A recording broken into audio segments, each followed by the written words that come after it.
Good morning, students. So today we will discussing about the characteristics of the sound. ठीक है, तो हमने previous video में basic terms of the sound के बारे में डिस्कस किया था। तो आप लोगों ने यदि basic terms of the sound वाला वीडियो नहीं देखा हो या वो क्लास नहीं देखी हो तो सबसे पहले वो वीडियो देखे, देन आफ्टर ये वीडियो देखे। बिकॉज जो कैरेक्टरिस्टिक्स ऑफ द साउंड है वो किस पे डिपेंड है? Basic terms of the sound. ठीक है, तो तभी आपको ये बेसिक टर्म्स आपका क्लियर होगा, तभी कैरेक्टरिस्टिक्स ऑफ साउंड आपको समझ में आएगा। ठीक है, तो यदि मैं बात करूं कैरेक्टरिस्टिक्स ऑफ द साउंड, ठीक है, कैरेक्टरिस्टिक्स ऑफ द साउंड होता क्या है? तो मेनली 4 या 5 बेसिक कैरेक्टरिस्टिक्स ऑफ साउंड होती है, जिसमें से फर्स्ट है हमारा loudness of the sound, second होता है हमारा पिच या shrillness of the sound, third होता है हमारा quality of the sound and fourth होता है इंटेंसिटी ऑफ द साउंड। तो ये 4 to 5 कैरेक्टरिस्टिक्स ऑफ साउंड के बारे में हम इस वीडियो में डिस्कस करेंगे। तो first let us start from the loudness. तो लाउडनेस होता क्या है? तो देखो, लाउडनेस जो होता है वो डायरेक्टली किस पे डिपेंड होता है? एम्पलीट्यूड पे, जो कि हमने बेसिक टर्म्स में पढ़ा था। ठीक है, तो लाउडनेस में क्या होता है? साउंड का लाउडनेस क्या होता है? जितना साउंड लाउड होगा, मतलब इसका मतलब क्या होगा? उतना ही दूर तक सुनाई देता है। साउंड लाउडनेस मतलब साउंड ऊंचा है, बहुत ज्यादा ऊंचा, तो वो बहुत दूर तक सुनाई देता है, और ये डिपेंड करता है एम्पलीट्यूड पे। और हमने डिस्कस किया था basic terms of the sound में, एम्पलीट्यूड क्या होता है? ये कोई भी साउंड वेव का जो मैक्सिमम डिस्प्लेसमेंट होता है, मैक्सिमम, ये जो मैक्सिमम डिस्प्लेसमेंट होता है, ये क्या होता है? आपका एम्पलीट्यूड। ये हमने प्रीवियस क्लास में डिस्कस किया था। ये भी क्या होता है? हमारा एम्पलीट्यूड। एम्पलीट्यूड, ठीक है। और ये किस किस के बीच में ड्रॉ किया था हमने? टाइम, जो कि सेकंड में लिया था, टाइम, और डिस्प्लेसमेंट, ठीक है, जो कि मीटर में था। अब डिस्प्लेसमेंट यहाँ पे क्या डिनोट कर रहा था? इनडायरेक्टली रूप से एनर्जी को। जितना ज्यादा डिस्प्लेसमेंट मतलब उतनी ज्यादा एनर्जी। ठीक है, तो यहाँ पे यदि मैं बात करूं किसकी, यदि यहाँ पे लाउडनेस की बात करूं, तो लाउडनेस किस पे डिपेंड करता है? एम्पलीट्यूड पे। जितना ज्यादा एम्पलीट्यूड होगा किसी भी साउंड का, उसकी लाउडनेस उतनी ही ज्यादा होगी, वो उतना ही दूर तक सुनाई देगा। ठीक है, तो यदि मैं बात करूं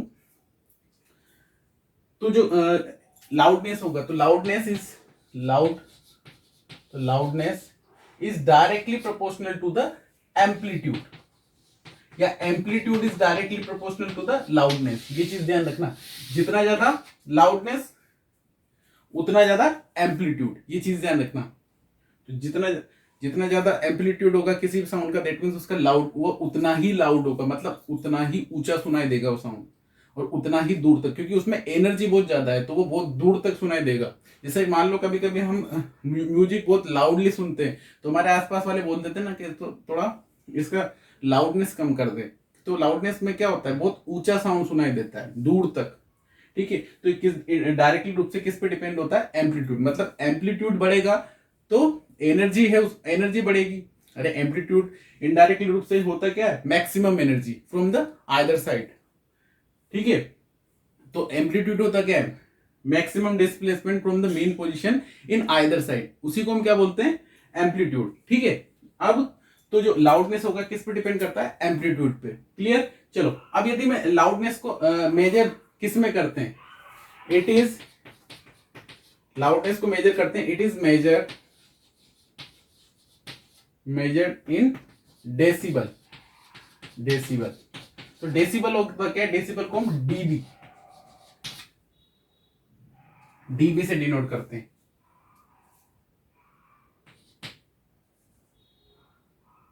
डेसिबल, ठीक है, या डेसिबल। ठीक है, तो डेसिबल, देखो आपने देखा होगा कि नॉइज जो होता है, नॉइज को हम किससे डिनोट करते हैं? नॉइज कितना कितना नॉइज है, तो डेसिबल में तो डिनोट करते हैं, तो वो यही है। तो लाउडनेस को मेजर करते हैं डेसिबल में। क्लियर? चलो, अब हम बात करते हैं पिच और श्रिलनेस। आई थिंक आपका ये लाउडनेस क्लियर हो गया होगा। अब यदि मैं बात करता हूं पिच और श्रिलनेस, तो पिच और श्रिलनेस क्या होती है? जितनी ज्यादा फ्रीक्वेंसी उतनी ज्यादा पिच, मतलब श्रिलनेस मतलब तीखापन। श्रिलनेस का मतलब होता है क्या, तीखापन मतलब साउंड का। तो यहाँ किसकी बात हो रही है, साउंड की, तो साउंड का तीखापन। तो पिच और साउंड, पिच और श्रिलनेस एक ही होती है। और ये डायरेक्टली जैसे कि लाउडनेस, जैसे लाउडनेस किस पे डिपेंड करता है, एम्पलीट्यूड पे, उसी तरीके से जो आपकी जो पिच होती है वो भी डायरेक्टली किस पे डिपेंड करती है, pitch. Pitch is directly proportional to the frequency. Frequency small F, ठीक है। ये मतलब जैसे जैसे पिच बढ़ेगी वैसे वैसे फ्रीक्वेंसी बढ़ेगी। तो यहां पे भी जैसे जैसे यदि यदि लाउडनेस बढ़ेगी,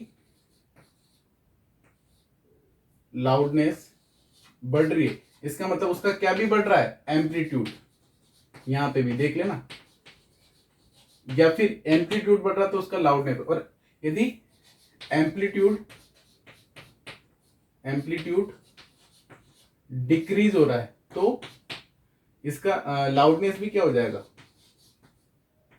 लाउडनेस भी क्या हो जाएगा, डिक्रीज हो जाएगा। ये चीज ध्यान रखना। डायरेक्टली प्रोपोर्शनल का मतलब क्या होता है, एक क्वांटिटी जिस रेशियो में बढ़ती है दूसरी क्वांटिटी उसी रेशियो में बढ़ती है, ठीक है। तो वापस अपन पिच पे आ जाते हैं। तो पिच किस पे डिपेंड होता है, pitch is the characteristics of the sound that depends on the frequency of the human ear. Frequency by the human ear, तो मतलब या फ्रीक्वेंसी पे डिपेंड होता है, क्योंकि देखो साउंड किसके थ्रू सेंस किया जाता है, ह्यूमन के थ्रू, ह्यूमन ईयर के थ्रू, या फिर, ठीक है। तो pitch is directly proportional to the frequency. Pitch directly किस पे डिपेंड करता है, फ्रीक्वेंसी पे। फ्रीक्वेंसी इफ, अब यदि मैं इसको लिखूं, इफ पिच मतलब पिच इंक्रीज हो रही है, तो इसका मतलब क्या हो गया, उस साउंड वेव की या उस साउंड की क्या होगी, फ्रीक्वेंसी भी इंक्रीज होगी। या फ्रीक्वेंसी इंक्रीज होगी किसी भी साउंड वेव की तो उसकी पिच भी इंक्रीज होगी, ठीक है। और फ्रीक्वेंसी हमने क्या पढ़ा था, फ्रीक्वेंसी होती क्या है, ठीक है, number of cycle complete in 1 second, that is called frequency of the wave. मतलब कोई भी वेव 1 सेकंड में कितने नंबर ऑफ साइकिल्स कंप्लीट कर रही है वो उस वेव की फ्रीक्वेंसी होगी, ठीक है। तो जैसे हमें अब यदि पहले इसकी बात कर लेते हैं, पिच बढ़ेगा इसका मतलब क्या है, उसकी फ्रीक्वेंसी बढ़ रही है। किसी भी वेव की फ्रीक्वेंसी बढ़ रही है इसका मतलब क्या होगा, उसकी पिच बढ़ रही है, मतलब उसकी श्रिलनेस मतलब तीखापन बढ़ रहा है उसका, मतलब जो साउंड है वो तीखा होता जा रहा है, ठीक है। जितनी ज्यादा फ्रीक्वेंसी होगी साउंड उतना ही क्या होगा, तीखा होगा, श्रिलनेस आ जाएगी उसमें। और पिच यदि किसी भी साउंड का डिक्रीज होगा तो फ्रीक्वेंसी, इसका मतलब क्या है कि वहां फ्रीक्वेंसी भी क्या हो रही, डिक्रीज हो रही है। ये चीज ध्यान रखना। और देखो यदि मैं फ्रीक्वेंसी की बात करूं तो ये, और यदि किसकी बात करूं, फ्रीक्वेंसी और पिच की बात करूं, तो अब दोनों बताना आप मेरे को। जैसे कि मान लो ये कोई साउंड वेव है, ठीक है, यहां पे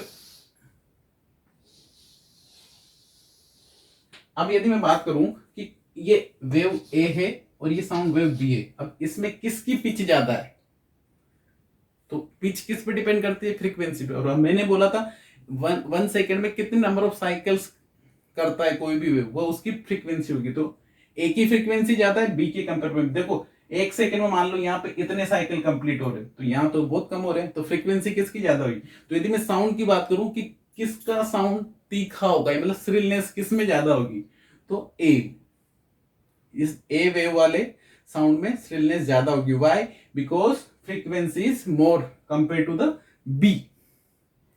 तो यहाँ पे फ्रीक्वेंसी, अब देखो फ्रीक्वेंसीज का मतलब क्या होगा, तीखापन बढ़ रहा है। तो इसी वजह से जो फीमेल होती है, जो वोमेन होती है या जो गर्ल्स होती है, तो उनकी आवाज बहुत तीखी होती है, क्योंकि उनकी फ्रीक्वेंसी या श्रिलनेस ज्यादा होती है, उनके साउंड की पिच ज्यादा होती है। तो अब समझ में आ गया, फ्रीक्वेंसी ज्यादा इसका मतलब पिच ज्यादा। Frequency is directly proportional to the pitch. तो पिच कब ज्यादा होगी, जब फ्रीक्वेंसी ज्यादा होगी। या बात करूं, पिच कब ज्यादा होगी, जब फ्रीक्वेंसी ज्यादा होगी। या फ्रीक्वेंसी कब ज्यादा होगी, जब पिच ज्यादा होगी, ठीक है। तो दोनों एक दूसरे के प्रोपोर्शनल होते हैं, एक बढ़ेगी तो दूसरी चीज भी बढ़ेगी, ठीक है। अब हम डिस्कस करेंगे third quantity, quality of the sound. This is the third characteristics of the sound wave.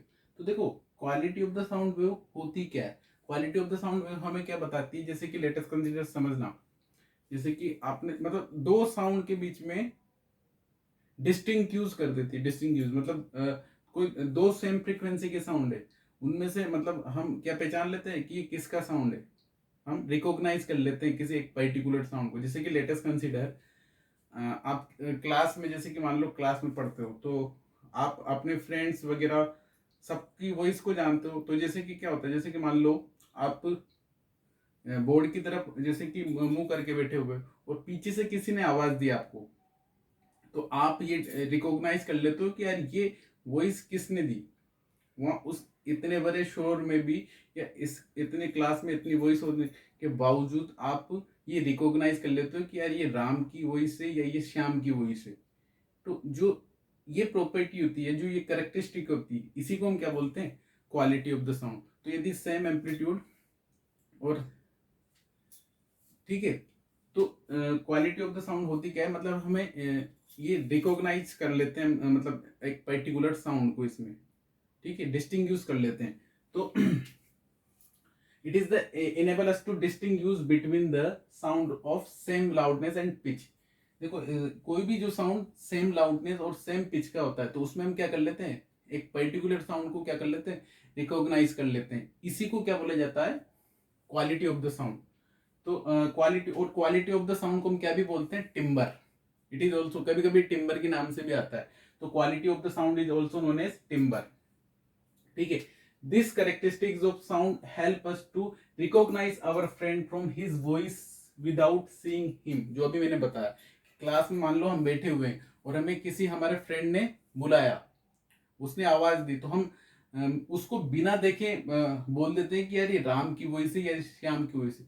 तो यही कैरेक्टरिस्टिक्स क्या होती है, quality of the sound wave, ठीक है। तो आई थिंक ये चीज क्लियर होगी होगी। अब हमारी देखो, अब कुछ इंपोर्टेंट टर्म्स हैं जिनको भी हम समझ लेते हैं, टन और नोट। तो देखो टन टन क्या होता है, सिंगल फ्रीक्वेंसी ऑफ जो साउंड होती है, single frequency of sound wave जो होती है उसको हम बोलते हैं टन। और जो बहुत सारी फ्रीक्वेंसी ऑफ साउंड वेव होती है उसको हम बोलते हैं नोट। तो देखो, a sound of single frequency is called a ton.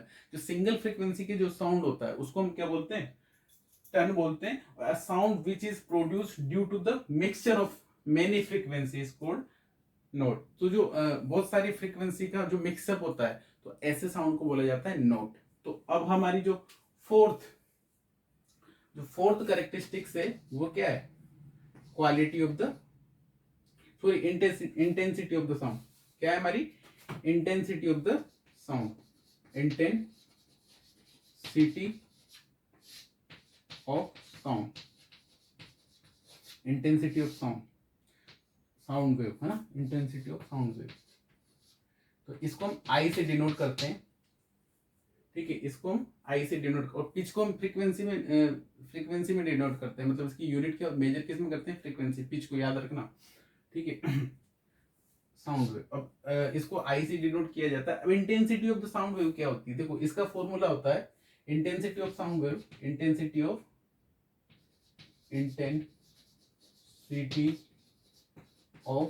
Sound wave, इसका फॉर्मूला होता है साउंड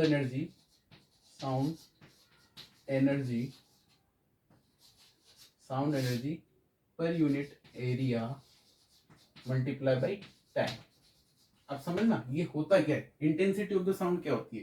देखो जो इंटेंसिटी ऑफ साउंड का क्या होता है, मतलब कोई भी जो साउंड एनर्जी, वो ये जैसे कि मान लो 1 मीटर स्क्वायर एरिया, कितना, 1 मीटर स्क्वायर एरिया, तो ये ठीक है। तो 1 मीटर स्क्वायर एरिया से 1 सेकंड में कितनी साउंड एनर्जी पास हो रही है, उसी को हम बोलेंगे इंटेंसिटी ऑफ द साउंड। समझ गए। देखो ये यहाँ पे क्या, sound energy per unit area into time. तो देखो 1 मीटर स्क्वायर एरिया में से ये 1 मीटर स्क्वायर एरिया, ये क्या है, 1 मीटर स्क्वायर एरिया, इसमें से 1 सेकंड में से 1 मीटर स्क्वायर एरिया में से 1 सेकंड में कितनी साउंड एनर्जी पास हो रही है, इसी को बोलेंगे हम इंटेंसिटी ऑफ द साउंड, और intensity of the sound proportional होता है I directly proportional to the amplitude के स्क्वायर के। ये चीज ध्यान रखना, ये न्यूमेरिकल्स में काम आएगी आपके आगे।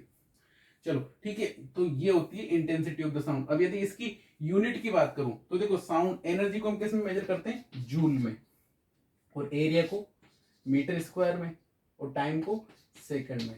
तो यूनिट क्या होगी इसकी, यूनिट क्या होगी इसकी, जूल पर मीटर स्क्वायर इंटू सेकंड। ठीक है, ये इसकी यूनिट होगी। तो ये सारी बेसिक टर्म्स थी, आई थिंक आपके सारी चीजें क्लियर हो गई होगी। Okay, thank you.